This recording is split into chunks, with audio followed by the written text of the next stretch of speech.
रहमत तेरी जिस जीव पर हो वही सत्संग में जाता है। मेहर तेरी जिस पर हो दाता वही तेरे गुण गाता है। प्रेम से बोलिए श्री सद्गुरुदेव महाराज की जय। प्यारे सज्जनों, मनुष्य के जीवन में अशांति, परेशानियां, मुश्किलें तब शुरू हो जाती हैं जब मनुष्य के जीवन में सत्संग नहीं होता। मनुष्य जीवन को जीता चला जा रहा है, लेकिन मनुष्य इस बारे में कभी नहीं सोचता कि उसे जीवन को कैसे जीना चाहिए। मनुष्य ने धन कमा लिया, मकान बना लिया, शादी कर ली, घर परिवार बच्चे सब हो गए, गाड़ी खरीद ली। ये सब कर लेने के बाद भी मनुष्य का जीवन सफल नहीं हो पाएगा, क्योंकि जिसके लिए उसे ये जीवन मिला है उसको तो मनुष्य ने कभी समय ही नहीं दिया। और संसार की ये समस्त सुविधाएं, समस्त वस्तुएं जुटाने में ही अपने जीवन का बहुमूल्य समय नष्ट कर दिया। उसे जीवन मिला था प्रभु का होने के लिए, प्रभु को पाने के लिए, लेकिन मनुष्य माया का दास बनकर के माया की ही प्राप्ति के लिए इधर उधर भटकता रहता है। और इस तरह मनुष्य का ये जो कीमती जीवन था वो नष्ट हो जाता है। जिस अनमोल रतन अर्थात मानव जीवन को पाने के लिए देवी देवता भी तरसते हैं, उस जीवन को ये मनुष्य व्यर्थ में ही गंवा रहा।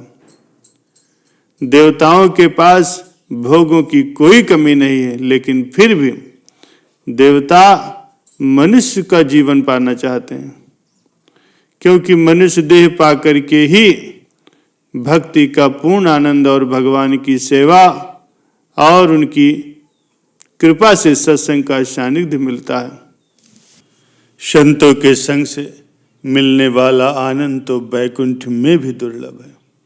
परम संत श्री कबीर साहब जी कहते हैं कि राम बुलावा भेजिया दिया कबीरा रोए, जो सुख साधु संग में सो बैकुंठ न होए। श्री रामचरितमानस में तुलसीदास जी कहते हैं कि तात स्वर्ग अपवर्ग सुख, धैर्य तुला एक अंग, तोलन ताहि सकल मिले, जो सुख लव सत्संग। कहते हैं कि स्वर्ग और मोक्ष के सब सुखों को तराजू के एक पल्ले में रखा जाए तो भी वे सब सुख मिलकर के दूसरे पल्ले में रखे हुए उस सुख के बराबरी नहीं कर सकते जो क्षण मात्र के सत्संग से मिलता है। प्यारे सज्जनों, सत्संग की बहुत बड़ी महिमा है। सत्संग तो वो दर्पण है जो मनुष्य के चरित्र को दिखाता है और साथ साथ उसके चरित्र को सुधारता भी है। सत्संग से मनुष्य को जीवन जीने का तरीका पता चलता है। सत्संग से ही मनुष्य को अपने वास्तविक कर्तव्य का पता चलता है। श्री रामचरितमानस में वर्णन आया है कि सत्य संगत मुद मंगल मूला, सोई फल सिद्ध सब साधन फूला। अर्थात सत्संग सभी मंगलों का मूल है। जैसे फूल से फल और फल से बीज, अब बीज से वृक्ष होता है, उसी प्रकार से सत्संग से विवेक की जागृत होती है। और विवेक जागृत होने के बाद भगवान से प्रेम उत्पन्न होता है और फिर प्रेम से प्रभु की प्राप्ति होती है। इसीलिए कहा गया है कि जिन प्रेम किया तिन ही प्रभु पायो।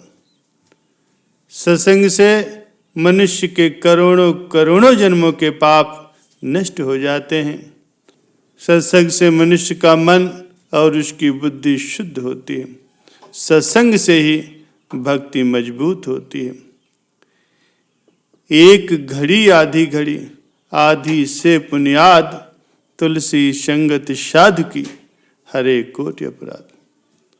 प्यारे सज्जनों, सत्संग में बताई जाने वाली बातों को अपने जीवन में धारण करने पर सच्चे आनंद की प्राप्ति और प्रभु से प्रीत पैदा होती है। आज मनुष्य की मन और बुद्धि विकारों में फंसती चली जा रही है। मनुष्य हर पल चिंतित रहता है, परेशान रहता है। इन सब का कारण है उसकी अज्ञानता।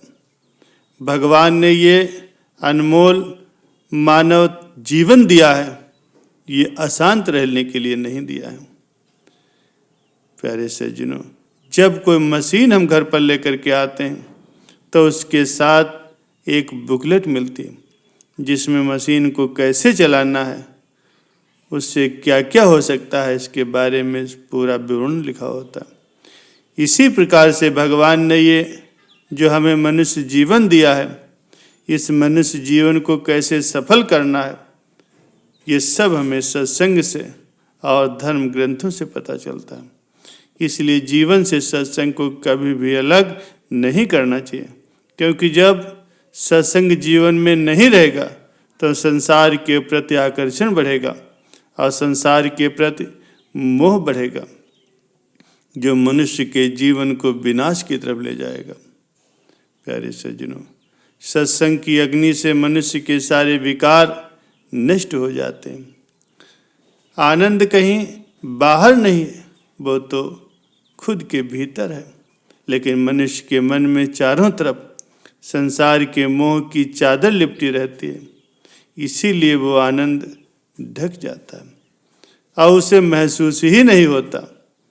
जब सत्संग से वो मोह रूपी चादर हटती है तो उसे आनंद मिलने लगता है। जैसे कोई मूर्तिकार जब पत्थर को तराशता है, पत्थर से गंदगी हटा करके उसे मूर्ति का रूप देता है, तो वो अत्यंत ही सुंदर लगती है, आकर्षक लगती है।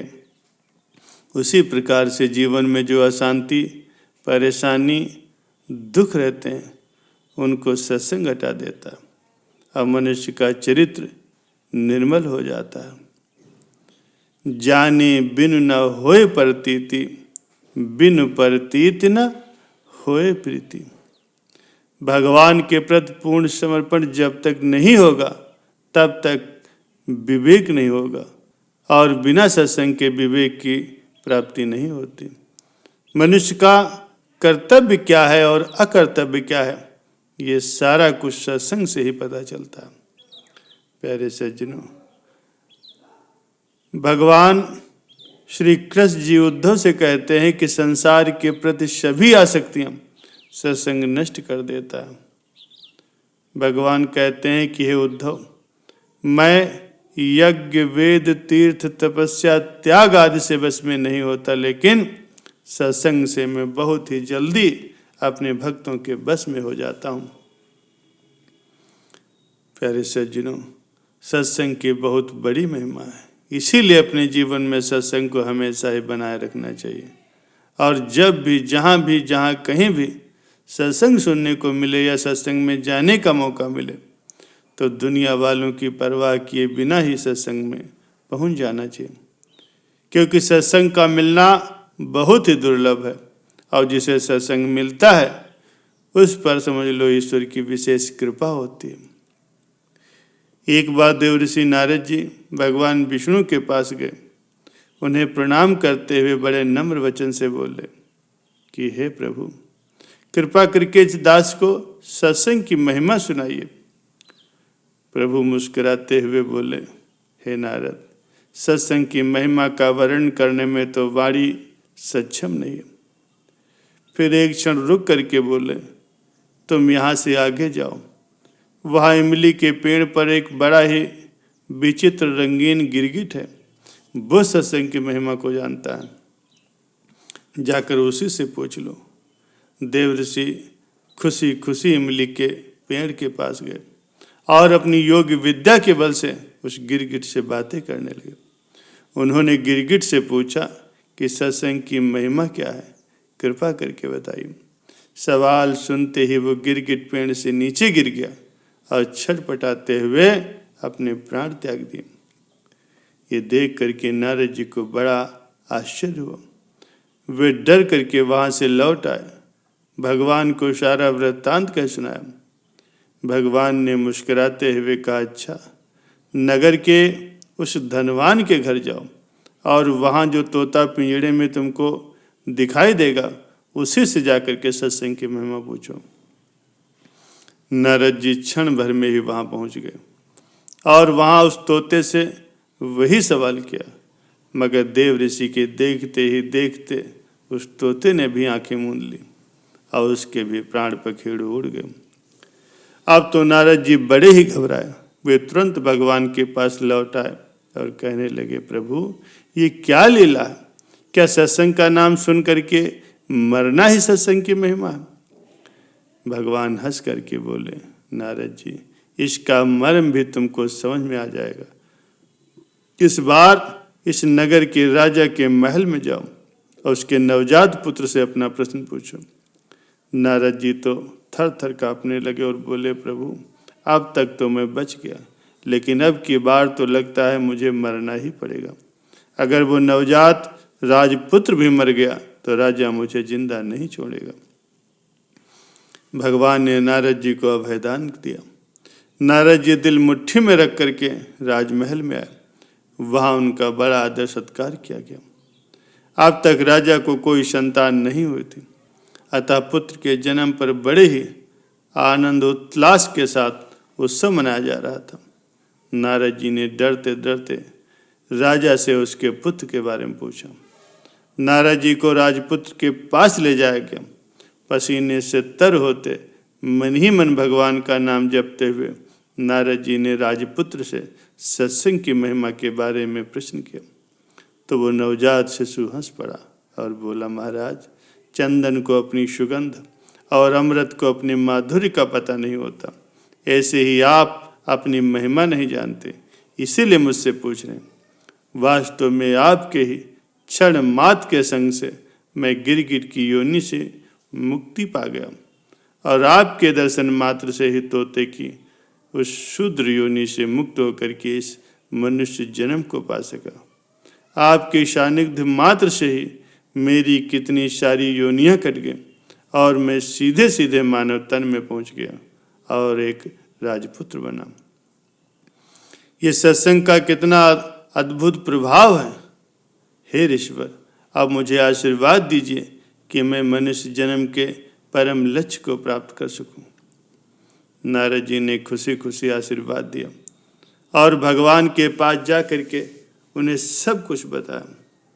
भगवान बोले, सचमुच सत्संग की बहुत बड़ी महिमा, सत्संग का सही गौरव या तो संत जानते हैं या उनके सच्चे प्रेमी भक्त।